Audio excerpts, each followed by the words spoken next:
Please be seated. Secretary, Law and Justice Department, UT Lohak.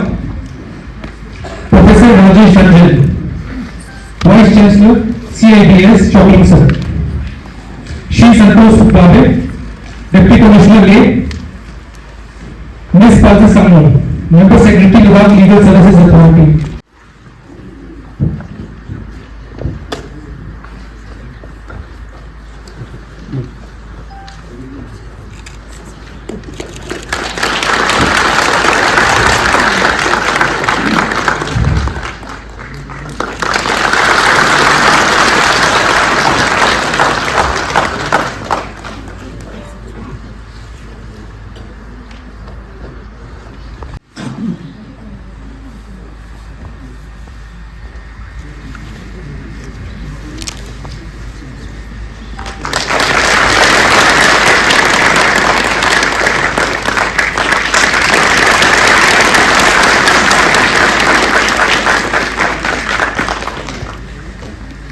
Who here, Mr. Ishtiaq, the ADGP, the DIG is the nodal officer.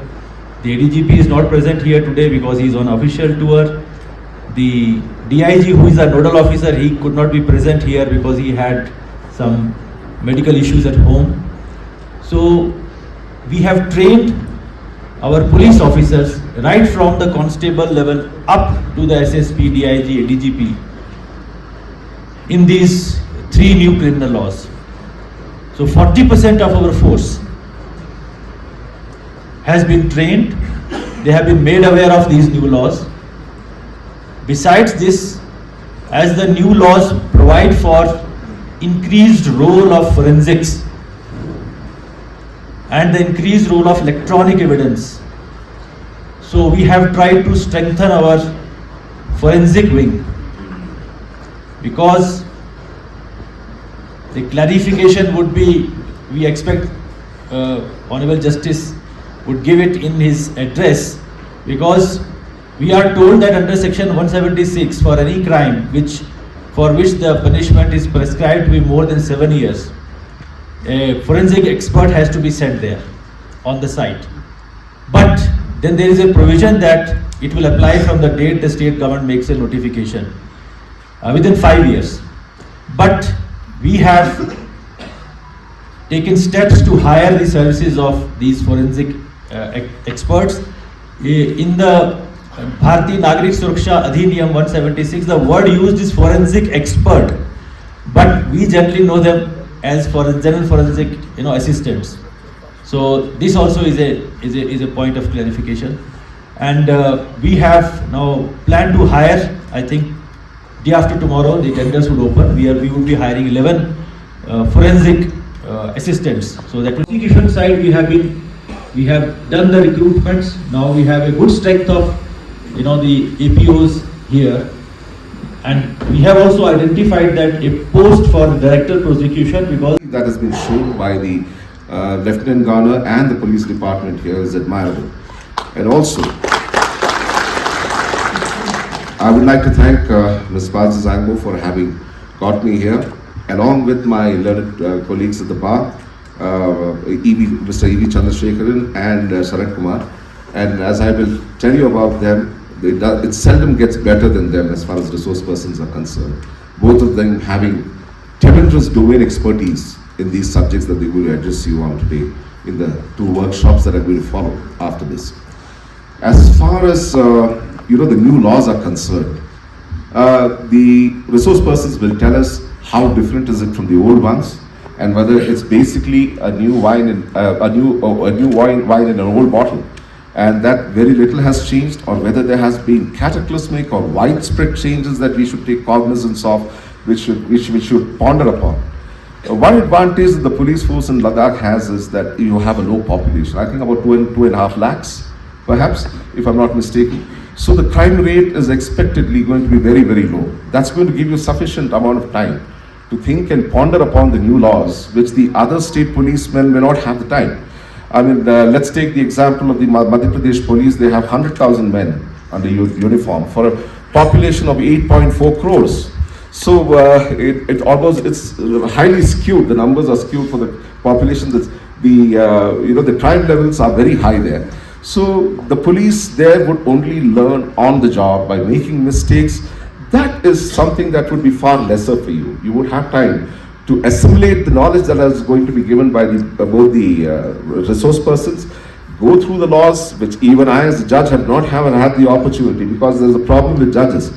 We go through laws only when the cases come up before us. We don't have the time otherwise. As a lawyer, for 24 years that I was a lawyer, I had sufficient time to examine new laws whenever they came out, do research on them, examine the provisions threadbare. That is a luxury that we don't have as judges. But I'm sure our resource persons are going to more than make up for my ignorance of the subject. In fact, enlighten me also in the process, because I intend to be here during the workshops also. Now, as far as the aspect of forensic science is concerned, I've always been a believer that forensic science is something that is seminal to criminal investigation. Having practiced on the criminal side preponderantly for 24 years, I can tell you that a witness may lie. A witness may lie, and they often do from where I come from. They most often do. They will send them honest about what they are saying in the witness box. But a dead body or a crime scene will not lie. A dead body is incapable of lying, because whatever has happened to it is science. Now, science is going to analyze that and tell you and the court as to what has happened to that person. And that is why forensic science is extremely important. But don't merely rely upon the forensic expert or the FSL specialist who will come to the scene of crime, take the artifacts, and then take it to his laboratory and investigate upon it, or carry out the various tests. It starts with you, the policeman, who is the first responder to any crime. You are the first one to reach the scene of crime. It depends how you actually protect the scene of crime. Have you enclosed it? Have you left it open for anyone to come to the scene of crime and disturb it? So it starts with the police itself as the first responder. He is the first forensic science specialist on the scene of crime. And then the way until now what used to happen was that the policeman himself was collecting the artifacts. Now perhaps he is not trained enough or trains adequately, or is not given the intensive training that is required for a policeman to collect artifacts from the scene of crime. More often than not, when we see the FSL reports coming in with regard to the blood that was there at the scene of crime, it shows it's disintegrated, so therefore they can't make out as to what blood group it is, whether it's A, B, or O or AB. Now this they are unable to make out because the blood sample that was collected by the police is disintegrated. Why did that happen? Because the sample was not collected properly. It was left there, or it was dried in sunshine where bacterial activity was there. It worked upon the blood sample and disintegrated it. Instead, had the blood sample been collected and dried in a shade, that blood group could have been found out. Why? As long as the blood is wet, it is prone to degradation. And how you dry it is important for you to find out what is the blood group at the scene of crime. Whether it was just that of the victim, or did the assailant also leave a part of his blood. The other aspects that even the medical field are ignorant about is in DNA tests.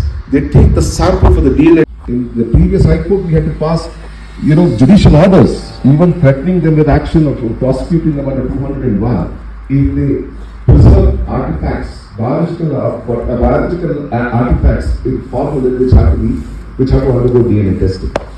So as far as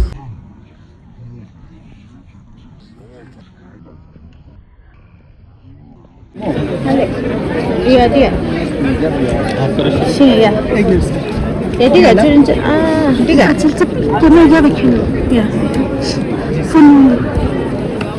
आज का दिन हमारे लिए बहुत important है, क्योंकि आप सबको मालूम है कि जो 3 न्यू क्रिमिनल लॉज हैं, जो पुराने लॉज थे जिसे हम CRPC कहते थे, उसकी जगह पे अब नया लॉ जो है भारतीय नागरिक सुरक्षा संहिता, और जो पुराना इंडियन पिनल कोड था उसकी जगह पे जो नया लॉ है वो है भारतीय न्याय संहिता, और जो पुराना लॉ था इंडियन एविडेंस एक्ट उसकी जगह पे है भारतीय साक्ष्य अधिनियम। तो ये पुराने लॉज को जो अंग्रेज़ों के ज़माने के थे, अब एक मॉडर्न जो लेटेस्ट लॉज जो हैं वो पार्लियामेंट ने हमारी फ्रेम किए हैं, और ये तीनों लॉज जो हैं ये 1 जुलाई से सारे देश में लागू हो जाएंगे और हर स्टेट और हर यूटी जो है वो अपनी पुलिस, अपना फोरेंसिक डिपार्टमेंट, अपना जो प्रोसिक्यूशन और जुडिशरी और जो मजिस्ट्रेसी, इन सब को जो है इन लॉज से जो है वो अवगत करा रही है, उनको ट्रेनिंग दी जा रही है, उनकी कैपेसिटी बिल्डिंग की जा रही है कि 1 जुलाई को जो एफआईआर लॉन्च होगा, जो होगा वो नए कानून के मुताबिक होगा। और इसके लिए तैयारी जो है पिछले 3 महीने से चल रही है, जैसे कि नेशनल लेवल पे होम सेक्रेटरी साहब खुद जो है उन्होंने पिछले 1.5 महीने के अंदर 3 मीटिंग्स ली हैं, हमने भी लगभग 6 के करीब मीटिंग ली हैं और जुडिशरी को इसमें क्लोजली जो है वो हमारे साथ हैं और इसमें जुडिशरी भी जो है वो हमारे साथ जो है हम उनसे भी कांटेक्ट में हैं और रजिस्ट्रार जो हाई कोर्ट के हैं और जो हमारी यहाँ की जज हैं वो भी मेंबर हैं उस कमेटी की जो ये तैयारियाँ जो हम कर रहे हैं। और आज हमने अपनी पुलिस को 40% जो हमारा स्टाफ है उसको हमने ट्रेन कर दिया है। जो हमारा CCTNS एक सिस्टम है जिसे हम crime and criminal tracking and network system कहते हैं, उसको जो है अपग्रेड कर दिया गया है। उसमें जो नई कानून के मुताबिक जो नई चेंजेस लानी थी वो कर दी गई हैं। SCGS जो है उसको अपग्रेड किया गया है जो जुडिशरी करती हैं। और आज हम जो आज का दिन है, यहाँ ऑनरेबल जस्टिस जज हाई कोर्ट श्री अतुल श्रीधरन जी आए हुए हैं और साथ में हमारे देश के जो एक्सपर्ट्स हैं इन दोनों में एडवोकेट मिस्टर एक EV चंद्र जी हैं, दूसरे भी एक है मिस्टर, उनका नाम भी चंद्र है। ये दोनों यहाँ पे जो है साउथ से आए हैं ताकि हमको वो हमारी जो पुलिस है, प्रोसिक्यूशन है, फोरेंसिक हैं, जुडिशरी है, एडवोकेट्स हैं, बार है, इन सब को जो है वो नए लॉज की जो निटी-ग्रिटीज़ हैं, उनकी जो नुआंसेस हैं वो उनको समझाएंगे। और अगर किसी को कोई इसके बारे में और कुछ पूछना होगा, जो उनके दिमाग में रहता है, कोई शक होगा, वो भी जो है हमारे जो एक्सपर्ट्स आए हुए हैं और जो ऑनरेबल जस्टिस हाई कोर्ट खुद आए हुए हैं वो उनको आंसर करेंगे ताकि हम सब लोग जो है लद्दाख के अंदर हम पूरी तरह से तैयार हों। 1 जुलाई को जब नए कानून जो लागू हों तो हम किसी भी तरीके से जो है हमें में कोई कमी ना हो कि ताकि ये जो इन 3 लॉज को इम्प्लीमेंट करने में कोई दिक्कत ना आए।